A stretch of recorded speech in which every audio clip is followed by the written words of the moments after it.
Latinos are Wisconsin's largest minority group. In this next installment of Battleground Wisconsin, I spoke with some of the state's Latino voters who make up about 5% of the state's eligible voters.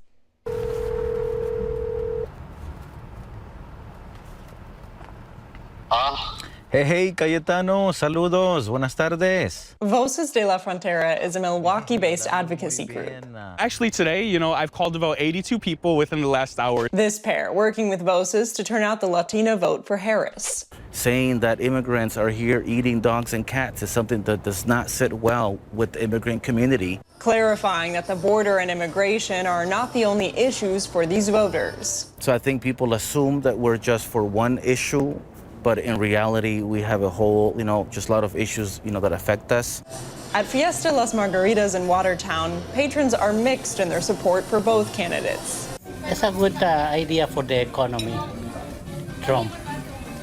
But for the immigration, we feel like he want to stop, people coming in. Nacho Vega, a remodeler and roofer, says while he can't vote, both of his sons have decided on Harris. Camara, because we know Trump already, so we want to see something, to see if something changed.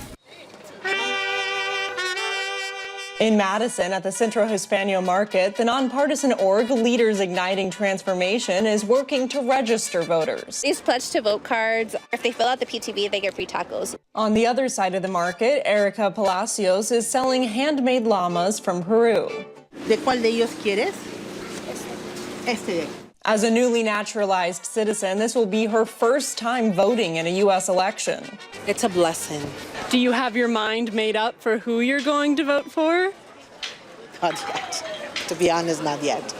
She says how the candidates respond to the hurricanes in Florida will decide her vote. We need a person that needs to know what to do, when to do it, and how to do it. Republicans see an opening with Latino voters. This summer, the state's Republican Party opened a new Hispanic community center in Milwaukee. Meanwhile, groups like Voces de la Frontera continue to do extensive grassroots outreach on behalf of the Democratic ticket. For now, in Madison, Vanessa Kjeldsen. The Hmong population is the largest Asian racial ethnic group in Wisconsin. And while the census estimates just about 60,000 Hmong residents live in the state, with Wisconsin's razor-thin presidential margins hovering around only 20,000 votes, the Hmong population is nearly triple that margin and could decide the election. Zhang Vang is the owner of Hmong Kitchen.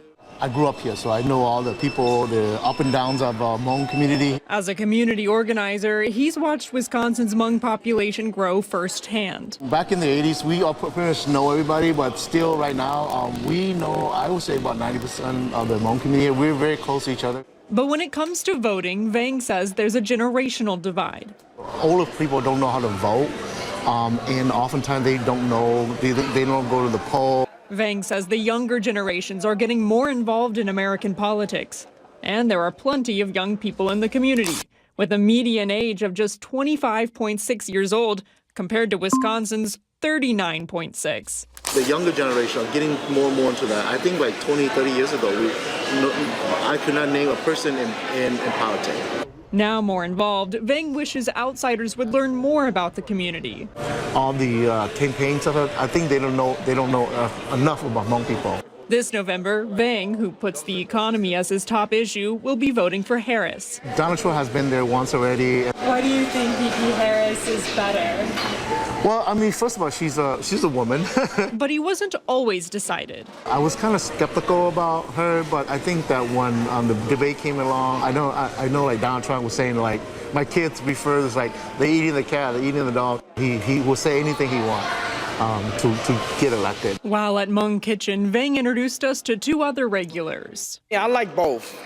As for who he's voting for? Oh man, it's tough. It's tough. I haven't decided yet. Urainenthal considers himself somewhat of a Democrat and an independent. He agrees there are generational divides. My dad and my parents, my grandparents and them, it's different because the way in our Hmong community, we have our own ways of running politics in our community. Dini Tao is also not completely decided yet. It's hard choice too. You know, like I'm more of a Democrat. I think America is not ready for a female president. That's how I feel. But who knows? You know, she could be the first in history. Decided or not, all three agree voting is a crucial right. Growing up as a kid, refugee, you know, people tell me, hey, go back to your country. But I say, hey, I don't have a country. Vang, describing his heart and mind as American, calls this country home. Hmong are here to stay in America, and we're here to vote. The Hmong vote could be up for grabs this election. In a 2016 post-election National Asian American survey, 70% of Hmong voters did not identify as Democrat or Republican, instead saying they didn't know which party to identify with, didn't think in terms of political parties, or were independent. For now, in Madison, Vanessa Kjeldsen. Wisconsin is no stranger to nail biters. In 2016, former President Donald Trump won the state by a margin of 0.77%. In 2020, President Joe Biden won the state by 0.63%. Every vote counts. In the first part of Battleground Wisconsin, I spoke with some of Wisconsin's black voters who make up about 6% of Wisconsin's population. Sometimes you just want to have a haircut that makes you feel better. Aaron Hall has been cutting hair for more than 30 years. Did you get a chance to see the vice presidential debate the other night? No, I did not. Resilient Hair Designs in Madison is home to community and conversation. Politics, sports, religion, it just depends on the day. Hall is voting for Harris this November. I think it's a simple choice. He says healthcare and the economy are top issues this election. More and more today, I'm talking with my clients more and more about voting. I think that this has become a very serious topic. Derek Artiste is also a stylist at the shop. I'm going to vote for Kamala, Ms. Harris. But that doesn't mean everyone who walks through the shop agrees. I know heard a few people come in and say Trump. We all have a debate and talk about it. It's a good talk. We understand their point, where they're coming from, their view. And here, turning out to vote comes above party. It's important, whichever way you decide to go, to voice your vote. Voters in Milwaukee's majority black neighborhoods turned out for Barack Obama in 2008 and 2012 with 70% and 77% turnout rates respectively. But in 2016, that turnout dropped to 61%. And 58% by 2020, according to Marquette data. We got to get out there, black folks. We need you. You're important. Your vote counts. It does make a difference. While we were at the barbershop, Madison Alder Nikki Conklin stopped by. So just in community. She says reproductive rights are at the top of her ballot. I need to be able to choose what's right for me. Why do you think there has been a decrease in turnout for black voters in Wisconsin? Well, there may not have been a reason for people. There hasn't been people who look like us. There hasn't been people who represent us. There hasn't been people who think our same thoughts. Angela Lang is the founder of Milwaukee-based group BLOC, or Black Leaders Organizing for Communities. She says the cost of housing, inflation, and childcare are key issues here. And I think people always want to put the burden on black voters of if we are apathetic, are we even paying attention? But I think also sometimes there is a lack of enthusiasm and people wrestle with the choice of do either candidate speak to me. Now the question remains, will black voters turn out for Harris like they did for Obama? I think it's hard to say. I will say anecdotally that people, once Kamala became the nominee, people started to say it felt like Obama. People felt like that history was going to continue to be made and that this was historic. Back at the barbershop, Hall is not splitting hairs over the polls or what ifs. People they're hurting right now. Hopefully we can get a candidate in that can stop the bleeding. Angela Lang, the founder of BLOC, also tells me there's no way to win an election statewide without black voters, further emphasizing the power of the black vote. For now, in Madison, Vanessa Kjeldsen.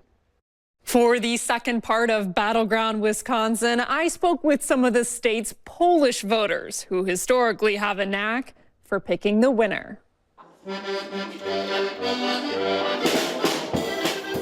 100% Polish. 100%, pretty much. Wisconsin is home to one of the largest Polish American populations in the country. And we remember stories of whether it's our parents, our grandparents, or our great-grandparents, talking about how they came to this country. It was to flee the Soviet regime, because the Soviets took everything, and they believed in democracy. For the last 20 years, Polish voters overall have picked the winner of every single presidential election, according to survey data from the Piast Institute, a national research center focused on Polish Americans. Polish Americans, they don't care if you're Democrat or a Republican. They're just hardworking folks that want someone who's going to get things done. More than 30% of Polish voters identify as independent, according to Piast. Well, I tend to vote my conscience on each election, and that can go either way. It's, which candidate is the best fit at the time. This time, Elaine Ritzka, a retired worker at the now-closed National Hardware in Milwaukee, is voting for Harris. She came from a working-class family and a single mother. At Kochanski's Concerta Beer Hall in Milwaukee, these Polish voters make it clear they are no monolith. I will not give up my constitutional rights. Freedom of speech, Second Amendment, First Amendment. It's very important to me, and I know a lot of people want to take that away. What are some of the biggest issues for you this election? The economy, border, healthcare? Ukraine. For John Krukowski, Ukraine's sovereignty is top of mind.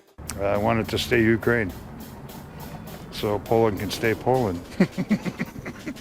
Krukowski pointing to Bob Woodward's new book, reporting that Trump had as many as 7 private phone calls with Russia's President Vladimir Putin after leaving office. As a private citizen, he's got no business calling Putin, unless they're buds. The former president has denied Woodward's reporting, telling ABC News Woodward is a bad storyteller and has, quote, lost his marbles. As for why Polish voters are so accurate at picking the winner, being one of the largest groups of independent voters, they will vote for the person, not the party. Both the Harris and Trump campaigns are making appeals to Polish voters, with Harris during the presidential debate telling Polish voters that Trump would give up Ukraine to Putin. And although ultimately canceled, Trump scheduled a visit last month with the Polish president in Pennsylvania at a Polish American Catholic shrine. In Madison, Vanessa Kjeldsen.